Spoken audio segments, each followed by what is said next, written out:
바디메오의 믿음입니다. 바디메오의 믿음. 예전에 그 신촌에 있는 한 카페를 방문한 적이 있습니다. 그런데 그곳은 아주 독특한 컨셉을 가지고 있었던 카페였습니다. 그 카페에 들어가면 아무것도 볼 수가 없었습니다. 그야말로 빛 한 줄기 비치지 않는 정말 깜깜한 흑막과 같은 그런 곳이었는데요. 차례를 기다리면서 일행이 한 줄씩 이제 그곳에서 일하는 종업원의 안내를 받아서 이 카페에 이제 의자에 앉게 됩니다. 의자에 앉게 되면 이제 그 종업원들이 메뉴를 어떤 메뉴가 있다, 그걸 갖다가 이야기를 해주고 그걸 주문하면 그 종업원이 가져다 주고, 근데 그것을 그 흑막 속에서 이렇게 먹고 이제 나오는 것입니다. 다시 카페를 나갈 때에도 이 종업원의 안내를 받아야만 그 밖으로 나아갈 수가 있었습니다. 그런데 그때 한 가지 신기했던 것은, 아니 이렇게 어두운 곳에서 어떻게 그 종업원들은 일을 할까였습니다. 알고 보니까 그들은 모두 시각 장애를 가지고 있었던 분들이었는데요. 아예 아무것도 보실 수 없는 분들이 아니라 밝은 곳에서, 이런 밝은 곳에서는 잘 볼 수 없는데 그런 어두운 곳에서는 이 정상인들보다 훨씬 더 잘 볼 수 있었던 그런 분들이었다는 것이죠. 근데 이분들이 너무 이 목소리도 명랑하시고 너무 목소리가 밝고 친절하신 분들이어서 저희는 처음에는 전혀 이분들이 시각장애를 가지고 있는 어떤 그런 분들이라는 생각을 전혀 하지를 못했다는 것입니다. 이처럼 세상에는 눈이 없어도 이 눈이 있는 사람들보다 훨씬 더 세상을 밝고 또 능동적으로 살아가시는 분들이 많이 있습니다. 긍정적인 마음으로 그 누구보다 밝게 세상을 살아가시는 분들이죠. 그러나 눈이 있어도 아무것도 보지 못하고 살아가는 그러한 사람들도 있습니다. 사람들에게 비춰지는 자신의 모습, 그 모습이 과연 어떤지 그것을 지각하지 못하고 살아가는 사람들도 있고요. 또 자신의 문제가 무엇인지 그것도 보지 못하는 사람들이 있습니다. 또 자기 주변에 수많은 사람들이 있음에도 불구하고 그들이 얼마나 자기 자신에게 소중한 존재인지 그것을 깨닫지 못하고 보지 못하고 살아가는 사람들도 있다는 것이죠. 특히 예수님이 활동하던 시대에는 눈이 있어도 예수님을 보지 못했던 많은 바리새인들을 비롯한 대다수의 유대인들이 있었습니다. 그러나 이 눈이 없어도 마땅히 예수님을 볼 수 있었던 자들도 있었는데요. 오늘은 그들 중 한 사람의 이야기를 함께 나누고자 합니다. 바로 바디메오의 이야기입니다. 눈이 없어도 예수님을 볼 수 있었던 바디메오. 결국 그는 잃었던 시력을 회복하고 예수님을 따르게 됩니다. 그 모든 것의 중심에는 그가 가지고 있었던 그의 믿음이 있었다는 것이죠. 오늘 이 본문의 말씀을 통해서 이 바디메오의 믿음을 통해 함께 그가 가졌던 믿음이 어떤 믿음이었는가, 그것을 조망해 보기를 원합니다. 그의 믿음의 중심에는 과연 무엇이 있었을까요? 첫 번째로 바디메오의 믿음은요, 예수 그리스도에 대한 남다른 간절함의 믿음이었다라고 하는 것입니다. 예수님에 대한 남다른 간절함을 가졌던 믿음이었다. 오늘 본문 46절을 보시면 그들이 여리고에 이르렀더니 예수께서 제자들과 허다한 무리와 함께 여리고에서 나가실 때 디메오의 아들인 맹인거지 바디메오가 길가에 앉았다가 라고 말씀을 하고 있습니다.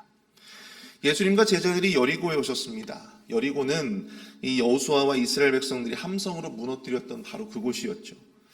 그때 파괴된 성이 The Great Herod, 그러니까 대헤롯 대왕에 의해서 이 팔레스타인을 그가 통치할 때 겨울 궁전을 만들려고 그곳을 개발하기 시작했습니다. 그래서 굉장히 거대하고 큰 도시를 건설하였는데요. 여리고는 이 베레아 지역과 예루살렘에 있는 길목에 있었기 때문에 이 베레아 지역에서 사역을 하고 계셨던 예수님이 이 십자가를 지시기 위해서 예루살렘으로 들어가시기 전에 들리셨던 곳이 바로 이 여리고 성이었습니다. 바로 거기에서 디메오의 아들이었던 디메오의 아들이라고 한 뜻인데요. 이 바디메오를 만나게 되는 것이죠. 당시 여리고 지역은 꽤나 많은 사람들이 살고 있었던 부유한 곳이었기 때문에 이 많은 거지들이 이 길바닥에 나와서 구걸을 하곤 했다고 합니다. 바디메오도 그들 중에 한 사람이었습니다. 눈이 보이지 않았던 바디메오는 사람들에게 구걸을 하지 않으면 생계를 이어갈 수가 없었던 것이죠. 눈은 보이지 않았지만 그는 누구보다도 잘 들을 수 있었던 사람이었습니다. 그래서 아마도 이 나사렛 예수에 대한 풍문을 여기저기서 들었을 것입니다. 나사렛 예수가 이곳저곳에서 많은 사람들을 고치고 귀신 들린 자를 내어 쫓고 또한 눈먼 자의 눈을 고쳐주었다라고 하는 소식을 들었을 것입니다. 그리고 응당 그분이라면 자신의 눈을 마땅히 고쳐주실 수 있을 것이다 라고 하는 간절한 마음의 믿음과 소망을 키워왔을 것입니다. 그래서 예수가 지나가실 때를 기다려 그는 소리를 지릅니다. 47절인데요. 다윗의 자손 예수여 나를 불쌍히 여기소서. 다윗의 자손 예수여 나를 불쌍히 여기소서. 주변에 많은 사람들이 소리 지르는 그를 꾸짖었지만 그럼에도 불구하고 그는 아랑곳하지 않고 더 크게 소리를 질러 외칩니다. 다윗의 자손이여 나를 불쌍히 여기소서. 그가 이토록 필사적으로 소리를 칠 수 있었던 이유는 과연 무엇이었을까요? 그것은 오직 예수님만이 희망이 없이 살던 자신에게 진정한 희망을 줄 수 있는 유일한 분이었음을 그가 깨달았기 때문이었습니다. 그 간절함. 이 바디메의 모습을 보면서 여러분들 우리의 삶 가운데에서도요, 정말 주님 앞에 이렇게 필사적으로 간절하게 간구해 보았던 여러분들 경험이 분명히 있으셨을 거다, 그렇게 생각이 되어집니다. 제가 군대에 있을 때 태권도를 한 적이 있었습니다. 군에 들어가면요 무조건 태권도를 해야 돼요. 무조건 태권도 1단을 취득을 하고서 나와야 됩니다. 근데 저는 군대 들어갈 그 시점에 태권도 단증이 없었기 때문에 부대에서 태권도를 딸 수밖에 없었어요. 그래서 이 모든 사람들이 훈련을 마치고 혹은 이제 작업을 마치고 5시만 되면 이제 쉼에 들어가게 됩니다. 그런데 저희들은 그때 나와서 다시 몸을 풀고 또 태권도를 막 연습을 하는 거예요. 그리고 밤에는 잠자기 전에 이 공포에 다리 찢기를 해야만 했습니다. 저는 이 운동신경이 별로 없어가지고 다리를 한번 이렇게 쭉 찢고 나면 허벅지에 실핏줄이 다 터져가지고 그 다음날 되면요 이 허벅지가 새카맣게 변하는 거예요. 근데 그런 것을 3개월가량을 그렇게 해야만 했었습니다. 그러다가 이제 단증을 취득하는 날이 되면 이제 체육관에, 이 멸공관이라고 불리는 그 군대 체육관에 많은 사병들이 모이게 됩니다. 그리고 태권도를 발차기부터 시작을 해가지고 발차기, 그 다음에 여러 동작들을 이제 보여주는 품새, 그리고 마지막엔 대련까지 하게 되는데요. 제가 태권도 단증을 딸 시기에는 대련이 사라졌습니다. 그래서 이 발차기와 품새만 하면 됐었어요. 근데 다행히도 이 발차기는 제가 합격을 했어요. 그런데 이제 문제가 품새였습니다. 품새는요 여러 동작들을 외워야만 했었습니다. 그렇기 때문에 저는 긴장이 되어서 그만 그 품새 중에 한 동작을 놓치고 말았어요. 한 동작을 놓치니까 그 다음 동작들이 전혀 생각이 나지 않는 거예요. 그래서 결국엔 저는 심판관으로부터 불합격이다. 근데 그 당시 불합격이라는 이야기를 듣고 제 안에 제가 어떤 생각으로 그렇게 했는지 모르겠지만 지금 생각해보면 이 간절함이 있었던 것 같아요. 제가 그 멸공관에서 가장 높은 사람인 이 심판관 중에서도 제일 높은 사람이 있거든요. 그 사람 앞에 가가지고 제가 손을 들고 이병 서재원 다시 한번 기회를 주십시오. 그렇게 제가 외쳤습니다. 그랬더니 막 주변에서 난리가 난 거예요. 여태까지 그렇게 한 적이 없었거든요. 막 고참들이 저를 노려보는 그 눈빛이 막 읽혀지기 시작하는 겁니다. 이제 부대로 다시 돌아가면 나는 죽었구나라는 생각을 들었어요. 그런데 아무리 그래도 이 지옥 같은 태권도 연습을 3개월을 또다시 해야 된다고 하는 것은 전혀 저는 하고 싶지가 않았습니다. 그래서 다시 한번 기회를 달라고 소리를 쳤습니다. 근데 그 심판관이 그래 한번 해봐라. 그래 그 앞에서 그 많은 병사들이 지켜보는 앞에서 제가 혼자 그렇게 품새를 했던 거예요. 여러분 어떻게 됐을까요? 합격을 했을까요? 네, 불합격했습니다. 그렇게 많은 사람들 앞에서 이 품새를 하니까 더 생각이 안 나는 거예요. 그래서 2번째, 3번째, 제가 4번째까지도 시도를 했습니다. 이제는 이제 뭐 길이 없는 거예요. 다시 한번 기회를 달라고 또 소리를 쳤는데 그 심판관이 야 됐어! 합격!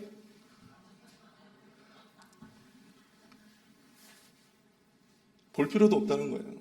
어차피 못할 거 아는데 너무 그 용기가 가상한 겁니다. 이 심판관이 봤을 때. 그렇게 계속해서 도전하고 그렇게 했던 그 모습이 심판관의 이 마음을 울렸던 것 같아요. 그래서 아마 제가 최초가 아닐까 생각이 듭니다. 불합격했다가 4번의 시도 끝에 이제 합격을 한 거죠. 여러분, 저는 근데 그때 그런 마음밖에 들지 않았어요. 내가 저 사람한테 그렇게 간절하게 외칠 수 있었던 것은 오직 그 사람만이 나의 이 지옥 같은 태권도 생활을 끝내줄 수 있는 유일한 분이라고 믿었기 때문입니다. 저는 그 생각으로 아무 생각하지 않고 그 사람한테 다시 기회를 달라고 외칠 수 있었던 거예요. 여러분, 이 바디메오가 저와는 비교할 수 없겠지만 이 바디메오가 그토록 사람들의 만류에도 불구하고 더욱더 간절하게 외칠 수 있었던 것은 다른 것이 아니라 오직 예수 그리스도만이 자신의 이 지옥과 같은 이 삶을 끝내줄 수 있는 유일한 사람이었음을 그가 알고 있었기 때문이었습니다. 바디메오는 이렇게 예수님을 향해 필사적으로 소리쳤는데 이제 예수님이 지나가 버리면 그 기회가 영영 사라져 버리고 오지 않는 거예요. 그래서 더 필사적으로 소리를 쳤던 것입니다. 예수님이라면 반드시 나의 눈을 고쳐주실 것이라고 하는 간절함. 그 간절함이 예수님을 향한 필사적인 그런 외침을 만들어내지 않았을까요? 사랑하는 성도 여러분, 믿음이 무엇일까? 그럼 믿음은 예수님을 향한 간절함입니다. 내 안에 예수님을 향한 간절함이 있다면 예수님이 아니면 나를 고칠 수 없습니다. 예수님이 아니라면 나를 이 지옥과 같은 생활에서 벗어나게 해줄 수 없습니다. 예수님이 아니라면 나의 질병을 고쳐줄 수 없어요. 회복시켜줄 수 없어요. 라고 하는 어떤 이런 간절함이 예수님을 향한 간절함. 그것이 믿음의 역사를 만들어낸 줄로 믿습니다. 여러분, 이것이 우리 안에 있기를 축복합니다. 당시 예수님을 따랐던 허다한 무리들이 있었어요. 그러나 그들은 예수님께 바디메오만큼 필사적으로 외치지 않았습니다. 물론 그들도 이 바디메오만큼이나 저들의 삶 가운데에는 여러 가지 예수님으로부터 회복받고 싶은, 회복되어지고 싶은 삶의 문제들이 분명히 있었을 거예요. 그 허다한 무리들 가운데에도 왜 문제가 없었겠습니까?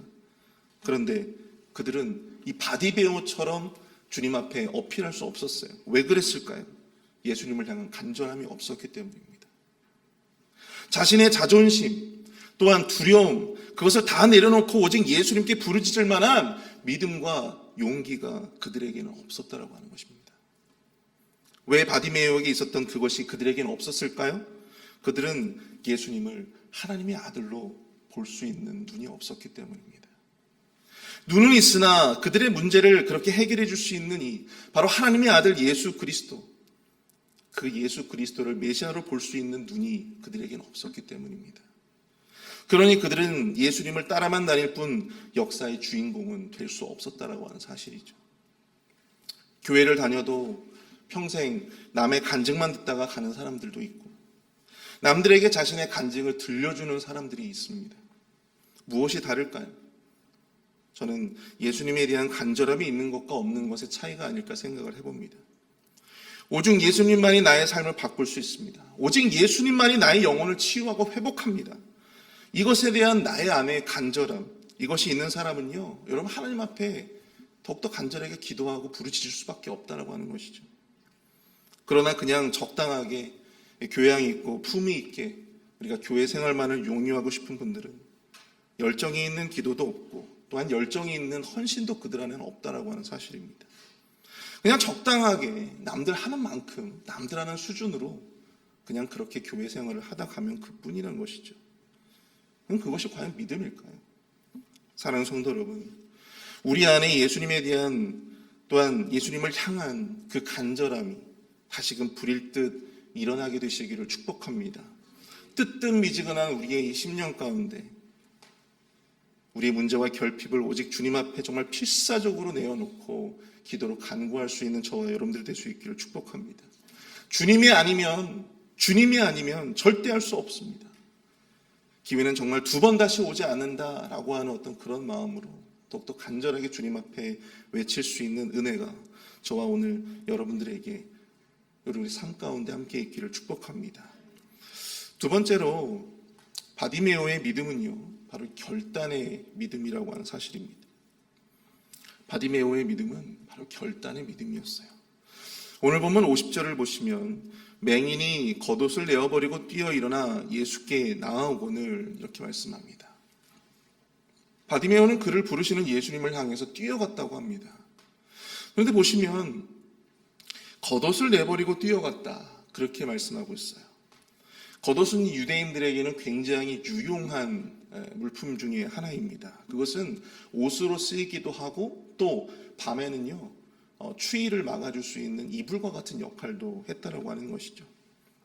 특히나 이 길바닥에서 거지로 생활하고 있었던 이 바디메오에게 겉옷이라고 하는 것은 굉장히 중요한 그런 물건일 수밖에 없었습니다. 그런데 그 무엇보다 소중한 겉옷이라 할지라도 예수님께 뛰어가는데 걸기적거리면 그마저도 버려두고 갈 수 있었던 것이 바로 이 바디메오의 믿음이었다고 하는 사실이죠. 예수님께만 가면 자신의 눈은 당연히 고쳐질 수밖에 없기 때문에 그때 가서 겉옷은 찾으면 그만이다라고 하는 생각이 있었습니다.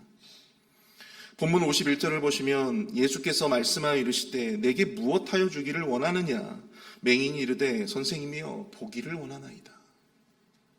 여기서 이 보기를 원하나이다 할 때 이 보기를이라고 하는 이 헬라어 단어가요 아나블렙소라고 하는데요, 이 단어는 잃었던 시력을 다시 회복하다라고 하는 의미를 가지고 있어요. 다시 보다라고 하는 의미를 가지고 있다고 합니다. 이 단어에서 유추해 볼 수 있는 것은 그가 태어나면서부터 선천적으로 소경된 자가 아니라고 하는 것이죠. 후천적으로 무슨 일이 있었는지는 모르겠지만 어떠한 과정으로 시력을 잃었는지는 모르겠지만 그가 볼 수 있었다가 보지 못했던 그런 사람이 되었다라고 하는 사실입니다. 무슨 연유에서인지는 볼 수 없었던 그의 잃었던 시력을 다시 회복시켜 달라고 그는 예수님께 간청하고 있습니다. 이에 대해서 예수님은 본문 52절에서 이렇게 말씀하십니다. 가라 내 믿음이 너를 구원하였느니라 하시니 그가 곧 보게 되어 예수를 길에서 따르니라. 자신의 소중한 소유물까지도 버려두고 예수님을 향해 뛰어갔던 그의 믿음의 결단, 그로 하여금 잃었던 시력을 다시 회복시키게 만든 중요한 기회가 되었다고 하는 사실입니다. 사랑하는 성도 여러분, 때로는 중요한 기회를 위해서 우리가 가지고 있었던 것을 내려놔야 할 때가 있습니다. 내가 정말 소중하게 여기는 그것, 정작 그것이 예수님을 향해 나아가는데 방해가 되어진다면, 걸기적거린다면 과감하게 그것마저도 내려놓고 과감하게 그것마저도 버려두고 예수님을 향해 나아가는 것이 필요하다라고 하는 사실입니다. 여러분, 새 옷을 입으려면요 누더기 옷을 버려야 합니다. 에베소서 4장 22절부터 24절을 보시면 너희는 유혹의 욕심을 따라 썩어져가는 구습을 따르는 옛 사람을 벗어버리고 오직 너희의 심령이 새롭게 되어 하나님을 따라 의와 진리의 거룩함으로 지으심을 받는 새 사람을 입으라 이렇게 말씀하고 있습니다. 광야에서 40년 동안 유리방황했음에도 불구하고 약속의 땅에는 가보지도 못했던 사람들이 있었죠. 그들의 특징이 무엇입니까? 모두 애굽에서 가지고 있었던 노예의 본성, 종의 본성을 따라서 살아갔던 사람들이었습니다. 출애굽을 하고 난 하나님의 백성이 되었다면 이제 하나님의 통치를 받는 하나님의 백성다운 모습으로 그에 걸맞는 삶의 모습으로 나아가야 할 터인데 여전히 애굽에 살던 옛사람의 의식을 그대로 가지고 그 종의 근성을 그대로 가지고 하나님 나라로 들어가려고 했다는 건 사실입니다. 약속의 땅으로 들어가려고 했다는 건 사실이에요. 주인의 의식이 아니라 종의 의식을 가지고 약속의 땅을 가려고 했으니 당연히 그 땅을 밟아보지도 못하고 광야에서 유리방황하다가 죽고 만 것입니다. 여러분, 새 땅은 새로운 사람들이 들어가는 것입니다. 약속의 땅은 다른 무엇보다도 하나님의 약속을 중요하게 여기는 약속의 사람들이 들어가 사는 곳입니다. 내가 입고 있었던 헌옷을 버려야 여러분 우리가 주님으로부터 새 옷을 입고 약속의 땅을 누릴 수 있게 되는 것입니다. 사랑하는 성도 여러분, 우리가 지금 입고 있는 이 헌옷은 과연 무엇입니까? 주님께 더 가까이 나아가기 위해서 우리가 내려놔야 할 더러운 헌옷은 과연 무엇인가요? 아마도 이 바디메오가 눈이 떠지고 난 다음에 자신이 버려두었던 그 겉옷을 딱 봤을 때 어떤 생각이 들었을까요? 세상에 이렇게 더러운 옷이 있을 수가 있는가? 세상에 이렇게 누더기가 있을 수 있는가? 내가 그동안 이 더럽고 헤어진 이 옷을 그렇게 부여잡고 내가 살아왔던가? 이제 눈앞이 보이니 그는 과거의 겉옷이 얼마나 더럽고 남루한지를 비로소 보았을 것입니다. 자신이 소중하게 옆에 끼고 있었던 것들이 얼마나 보잘것없는 것이었는지 그는 깨달았을 것입니다. 그리고 그것을 버려버리고 새로운 삶을 위한 새 옷을 찾아 입었을 것입니다. 사랑하는 성도 여러분, 그것이 바로 우리의 모습이 되어야 할 줄로 믿습니다. 우리가 너무나도 소중하게 생각하고 우리가 너무나도 가치 있게 생각하는 그것이 여러분 실상은 아무것도 아닌 것일 수도 있는 것입니다. 우리의 영의 눈이 뜨이면 비로소 그 실체가 보이기 시작하는 거예요. 내가 주님 앞에 서는 것이 그 어떤 것보다도 중요하다라고 하는 사실을 깨닫게 되는 것입니다. 믿음은 우리가 그동안 소중히 여겼던 가치 없는 것들을 과감히 버릴 수 있는 결단을 우리에게 요구합니다. 그리고 그 결단이 있어야 비로소 진정으로 주님이 우리에게 주시고자 하시는 소중한 것들을 비로소 누릴 수 있음을 오늘 이 말씀을 통해서 깨닫고 우리의 삶에 주님께 가까이 나아가는 것보다 더 중요하게 여겨왔던 그 모든 것들을 과감하게 절연하는 그런 놀라운 결단이 우리에게 있어질 수 있기를 축복합니다. 우리 시간 다 함께 말씀을 생각하시면서 우리가 좀 합심해서 기도하면